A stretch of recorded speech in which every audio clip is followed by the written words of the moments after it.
Mambo vipi? Karibu sana, hii ni Perfect Bongo TV. Leo tena tumekutana na dada hapa ambaye yeye huyu aliwahi kuwa dada wa kazi za ndani na alikuwa amempindua mama mwenye nyumba.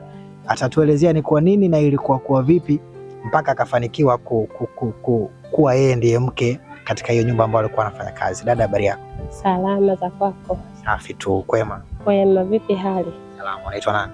Naitwa Mama Hajira. Mama Hajira, uliwahi kufanya kazi hizo za ndani nyuma na yakakukuta hayo ambayo yamekukuta.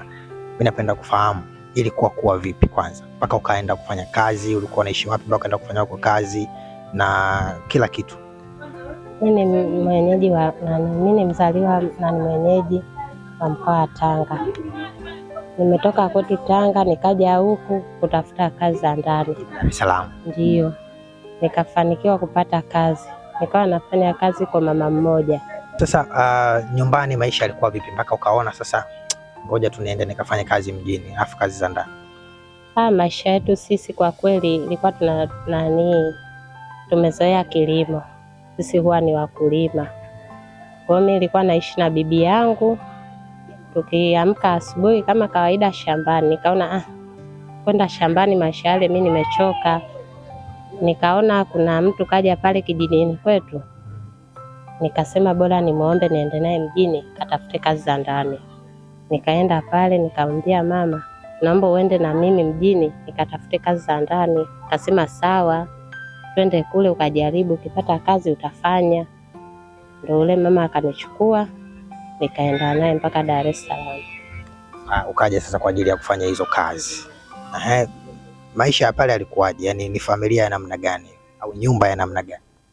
Nyumba ya pale kwa kweli ule mtu ni mwenye uwezo wake, ni tajiri. Nimeingia pale, tumekubaliana nifanye kazi za ndani pale, na kazi kweli nilijitahidi, niliweza. Nilifanya kazi pale vizuri tu.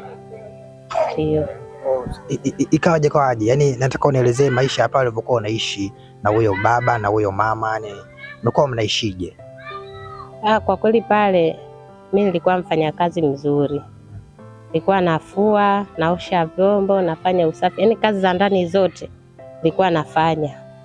Sasa ikawa yule dada mume wake akirudi anamwagizia labda kanipelekee maji ya kuoga bafuni. Yule dada huwa ananiambia mimi nikampelekee mume wake maji ya kuoga. Maji ya kuoga wewe ndo unampelekea? Maji ya kuoga nilikuwa nampelekea, na mimi naona kawaida tu kwa sababu ni kazi za ndani. Napeleka maji ya kuoga, yule baba anaoga, anarudi zake ndani, ananiambia dada, baba keshatoka kuoga, njoo muandalie chakula. Narudi pale namwandalia chakula, anakula chakula. Yaani kila kitu cha mume wake wewe ndio kitu mimi nafanya. Na yeye vitu vyake labda na yeye pia huyo mama naye alikuwa anafanyia vitu vya kumfulia pia na yeye kila kitu unamtengea? Yule alikuwa kwa kweli sio mfanyakazi wa pale ndani. Maana yake yule dada alikuwa na simu na yeye. Mpaka hata na mume wake wanagombana kuhusu simu. Naambia mbona mke wangu wewe uko busy sana na simu? Kwa nini? Kisa tumeleta mfanyakazi ndio inakuwa hivyo. Akasema ndio mfanyakazi afanye kazi. Ni vizuri, kwani yeye kaja kufanya nini hapa? Mfanyakazi anatakiwa afanye kazi. Toka naendelea na kazi pale, nafanya. Hata akihitaji maji ya kunywa mwanamume, naenda namletea, nampa maji ya kunywa. Unamfulia? Nafua, yani kazi zote kwa ujumla pale ndani mimi nafanya. Kazi zote. Na yeye huyo mwanamke wakati unafanya hizo kazi zote unamfulia mume wake, unamfulia na yeye pia alikuwa anamfulia pia mwanamke? Mpaka yule dada namfulia na pasi, kila kitu nafanya. Ulikuwa unafua nguo zote ama ulikopo labda kuna baadhi ya vitu anamaliza mwenyewe? Hapana, mimi mpaka boxer yule dada analeta nafua. Boxer za mume wake? Nafua. Yeye huyo mwanamke nguo zake za ndani pia? Yaani yule dada nguo yake ya ndani ndo alikuwa anafua mwenyewe bafuni. Akioga akimaliza kule nguo yake anafua. Lakini kiujumla yani kazi zote mimi ndo nafanya. Yeye na simu na yeye. Ni sister Dulu. Yaani yule kabandika kucha zake mrembo masaa 24. Tena akiona umefanya kazi kwa bidii umemaliza, anakuita hata umsugue kucha, miguu umkande hivyo. Sasa yeye mume wake alikuwa anamfanyia nini labda? Maana kila kitu hapo umesema wewe ndio unamaliza na yeye muda mwingi anacheza tu na simu. Mimi nahisi mume wake zaidi ya kwenda kulala tu. Nahisi ni hicho. Kwa sasa ikawaje? Yaani maisha yakawa vipi pale? Maisha ndo yakaenda vile, kumbe yule baba mwisho wa siku anaona mbona huyu mfanyakazi kila kitu ananifanyia mimi, na huyu mke wangu ambaye nimemlipia mahali, nimemuoa kwa gharama zangu zote, hana anachofanya.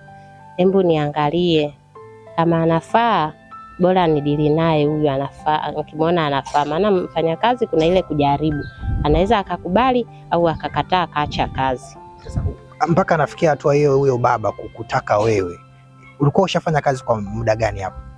Nimefanya kazi kama miezi 3. Na maisha yote ndio yalikuwa hivyo hivyo kila siku? Ni vile. Walikuwa hawana watoto? Alikuwa na mtoto wake mmoja, lakini alikuwa anasoma. Alikuwa anakaa huko shule? Huko shule. Sasa baba akaanza kukuona wewe unafaa? Katika yule baba akija nyumbani huwa anakujaga na mfuko, nampokea. Siku moja alipokuja na mfuko wake akaniambia, huo mfuko hamuhusu mama, na kuhusu wewe. Akasema unanihusu mimi? Akasema ndio. Nikaingia nao chumbani kwangu ule mfuko, kakuta kaniletea nguo za ndani kama zawadi. Kama zawadi. Alikuwa anakuletea zawadi ama hiyo ndio ilikuwa mara ya kwanza? Hajawahi, hiyo ndio ilikuwa mara ya kwanza. Kuletea zawadi yoyote? Hajawahi.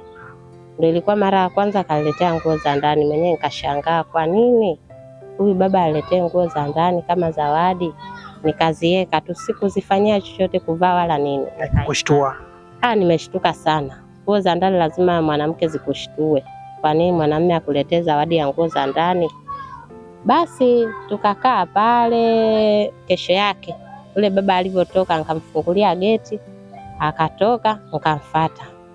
Nikamwambia kuna kitu naomba kuambia. Akasema basi kama utanieleza, chukua namba yangu ya simu. Hapa dada anaweza akashtuka. Akachukua namba yake ya simu, nikaingia ndani.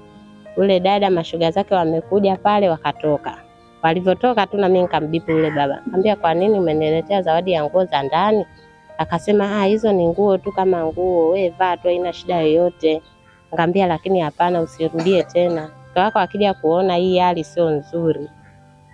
Ndo nikakaa pale nikasema kwa akili yangu kabisa, nikasema baba hana nia nzuri. Huo mtindo wa huyo dada kuwa anakuja na rafiki zake wanatoka, alikuwa ni mtu wa hivyo kutoka? Alikuwa anapenda sana kutoka yule dada.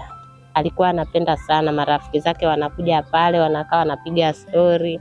Siku ikifikia kutoka, wanatoka kama kawaida, wanatoka sana. Sasa ukawa umemwambia kwamba asiendelee kufanya huo mtindo sasa wa zawadi? Nikamkataza, nikamwambia huu mtindo sio mzuri kabisa. Ikija kutokea mkeo akijua hapa nitakosa kazi, na mimi bibi yangu ananitegemea. Ukinipa hela mwisho wa mwezi namtumia bibi yangu, anapata senti. Akasema hizo zote unazomtumia bibi yako ni mimi ndo nayekupa mshahara, na ikiwezekana ukinikubalia nitakuongeza. Nikamwambia kukubali tena, kumbe una jambo lako? Akaniambia hapana, sina jambo langu, wewe tulia tu, ila kuna kitu nitakwambia nikipata muda. Nikakaa pale. Baada ya siku ule baba akaja, mke wake akiwa ametoka. Akaja nyumbani akanikuta niko peke yangu. Akaniambia vipi, zawadi umezielewa? Nikamwambia hapana, sijazielewa kabisa zawadi. Akasema wewe ni mtu wa kijijini, kule kwenu lazima unatakiwa hata uongeze chumba chako pale nyumbani, bibi yako aishi maisha mazuri, wewe upendi? Nikamwambia mimi napenda sana maisha mazuri, ndio maana na ninapambana. Ndio maana nafanya kazi za ndani, kwa sababu tu nipate maisha mazuri. Akasema sasa wewe uweze kupata maisha mazuri kwa kufanya kazi za ndani, inatakiwa utembee na watu kama sisi. Na alikuwa na uwezo tu mzuri? Alikuwa na uwezo mzuri, hana shida, yani kifedha hana shida kabisa, ni mtu mwenye uwezo wake. Unajua wanawake tunashawishika sana. Unaangalia ule dada anavyoishi pale, jioni ikifika ule baba anamletea zawadi, na wewe naye kama binti pale unaona kumbe mwenzangu anakula raha. Bora tu nikubali. Mimi sikuchukua muda bwana, nikakubali. Kaingia kwenye mfumo wake. Nikaingia. Siku moja yule baba akatoka asubuhi, akaniambia nitamwambia dada yako aende sehemu, alafu mimi nitakuja hapo. Nikamwambia sawa. Alipokuja yule baba pale, dada ametoka, akaniambia dada yako ametoka na hataweza kurudi saa hizi, maana mpaka nimtumie driver akamchukua alipo. Akamwambia sawa. Basi yule baba tumeanzia hapo, yani kiujumla kwenye mahusiano kaanzia hapo. Mara ya kwanza sasa umetoka naye, yule dada alikuwa anaendelea na mambo yake, hajui nini kinaendelea. Hajui nini kinaendelea, kwa sababu na mimi nikawa makini kweli, nikawa makini na ile kazi yangu za ndani pale, yani sijaacha kama kazi kusema fanya vizuri kabisa. Ila siku moja yule baba ikatokea akamwambia mke wake, hivi ikitokea mwanamke wa ndani anafanya kazi kama hivi, wewe umekaa hapo, akaja akakuibia, utamfanya nini? Akasema mimi kitu nitakachomfanya atakuja kuhadisia. Pembeni nasikia, akasema nipo jikoni hapo nasikia wanaongea, nikasema lakini mwanamke mwenyewe anaonekana yule atanifanya nini, ukizingatia mimi mtoto wa kijijini, hana cha kunifanya yule. Shaanza kupata ujasiri sasa. Shaanza kupata ujasiri hapo, tena hela ananipa, namtumia bibi yangu anaishi vizuri kule nyumbani, na baadhi ya wadogo zangu pia wanaishi vizuri. Nikafurahia tu yale maisha, nikasema hana cha kunifanya huyo. Kama uchawi upo kijijini kwetu tumeuacha, hapa atanifanya nini? Aona hana cha kunifanya. Ikawaje sasa mpaka mkafikia katika hatua ya kufunga ndoa, yani ilikuwa kwa vipi? Yule baba kwa kweli alinipenda. Kwanza mwenyewe alikuwa ananisifia, wewe ni mfanyakazi mzuri sana, wewe unajua kunihudumia. Mwisho wa siku tukafunga ndoa. Yani ulimzidi mpaka mkewe kwa vitu vingine vingi vya ndani. Kwa kweli nilijitahidi, kwa sababu hela anaipenda, nilijitahidi sana. Nilijitahidi mpaka nikamshinda. Siku moja mume wake akamwambia, bwana kwanza siku moja mume wake akaniambieje, wewe jidai kama unaenda kijijini, ili asijue kwamba nafunga ndoa na wewe. Jidai kama unarudi kwenu. Nikamwambia yule dada, mimi narudi kwetu bwana, nimechoka na kazi za ndani, narudi kwetu nikapate mume anioe. Yule dada akasema, unaenda kuolewa? Sawa tu, lakini kama unaenda kuolewa mimi nitampata mfanyakazi mwingine. Basi akabaki pale yule dada na mume wake. Walivyobaki pale wenyewe wawili, ikawa zile kazi haziwezi.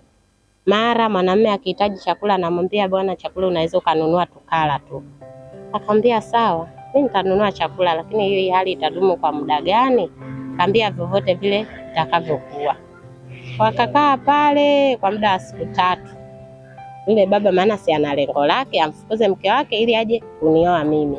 Na hatimaye kweli akafanikiwa, akamfukuza yule dada, akamwambia kwa sasa nimekuacha. Akamwambia hata ukiniacha tu mimi sijali wala nini. Bado hajui huyo mama kama mume wake. Hajui kama mume wake anataka kunioa mimi, hajui. Yaani pale kama kumficha tu. Basi wamekaa pale, ndio yule dada ameachika. Yule baba akafuata taratibu zote, nikamwelekeza na kwetu tunapoishi. Akaja mpaka kijijini. Ndoa ikapita vizuri, nikaingia nyumbani. Nilivyofika pale, majirani sasa, we mama fulani uko wapi? Akaambia kivipi? Ndio umeachwa? Mbona yule mfanyakazi ndio yupo pale ndani? Ameolewa. Ndio ameolewa, imekuwaje? Akasema bwana msintanie. Ikabidi yule dada aje sasa. Alivyokuja pale hodi, kweli ananikuta ni mimi. Yule dada akaongea pale, kumbe wewe ndio ulikuwa unanizunguka sijui na nini. Nikamwambia ndio, umefanya mwenyewe nikuzunguke kwa sababu ulikuwa umhudumii mume wako. Kwa hiyo mimi hapa sihitaji hata mfanyakazi. Mwenye na mume wangu tunayaweza. Sihitaji mfanyakazi wa aina yoyote. Akasema kitu nitakachokufanyia utokaa ujue kwamba nimekufanyia kitu gani. Yaani utajuta katika maisha yako. Nikamwambia utanifanyia nini? Kama ni uchawi kwetu ndo umezaliwa huko, wewe utanifanyia kitu gani? Akasema haya, wewe tamba na uchawi, lakini mimi ipo kitu nitakachokufanyia. Mimi nikachukulia tu masiala. Tamba sasa, wewe ndo mama mwenye nyumba. Nikaona huyu labda maisha yashamchapa huko, anataka kurudi hapa na mimi nafasi ninayo. Natamba nayo na naendelea kuishi na mume wake kama mume wangu mimi. Maana tayari naye keshanioa. Naye kaachwa. Naye keshaachwa. Basi siku moja sasa nikiwa naelekea sokoni, nikakutana na kijana mmoja. Kaniambia dada za saizi, nikamwambia safi. Dada wewe vipi? Kwani unaishi maeneo gani? Nikamwelekeza kabisa ninapoishi. Akasema basi sio wewe, nimekufananisha. Nikamwambia sawa. Siku nyingine nimekaa, siku ya kwanza ya pili nikawa nimeenda nje tu, kuna kibanda cha chips, nikasema acha nikachukue chips leo nile.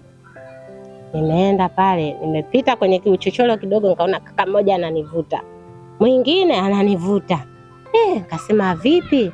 Akasema yani ni huyu. Akasema kweli ile picha tuliopewa ni huyu? Akasema ndio ni huyu. Wakanichukua leo kaka pembeni kidogo, nikaona mbona kama wao anataka kunizuru. Nikamwambia kwani nyie vipi?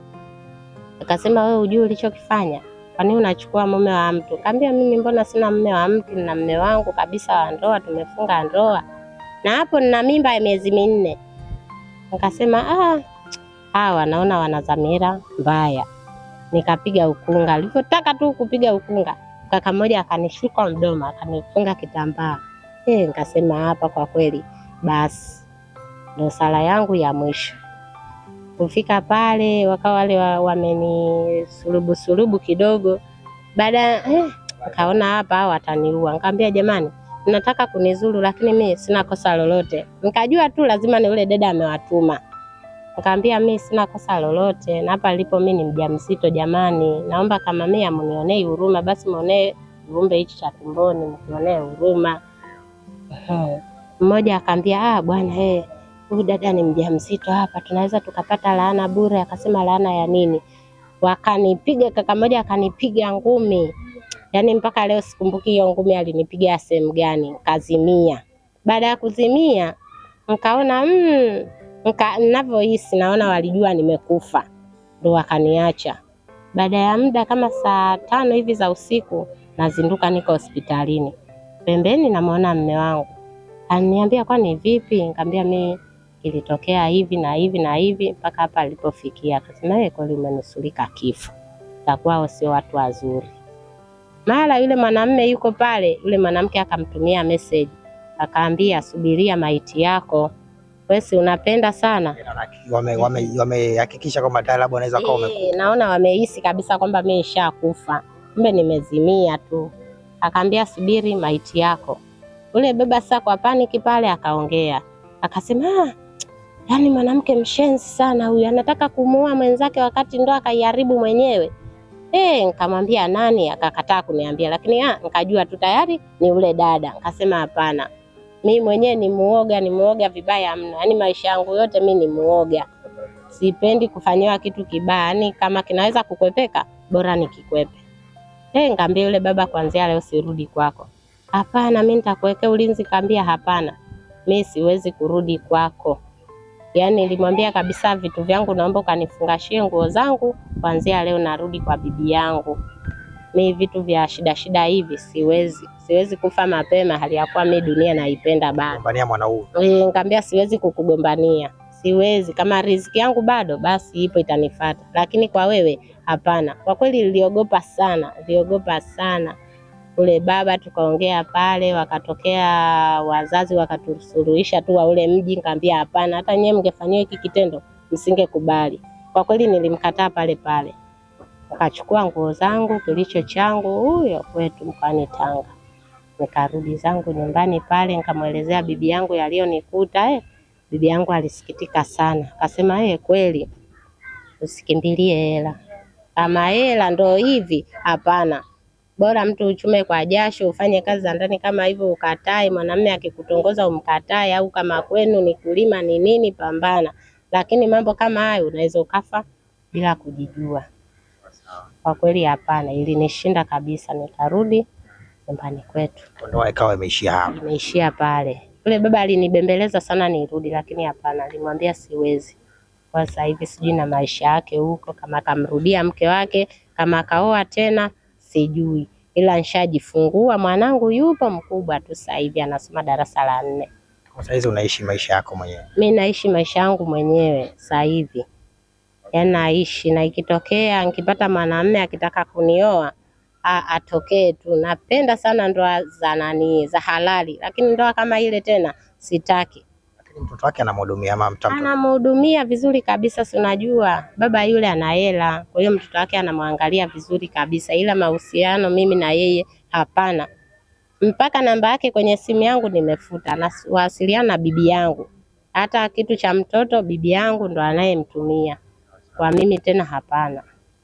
Sasa hivi unafanya vitu gani?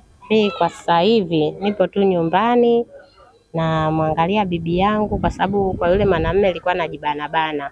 Nilikuwa na laki zangu 5 nimeondoka nazo, kwa hiyo nipo mtaani tu nakopesha vitu vyangu sasa hivi.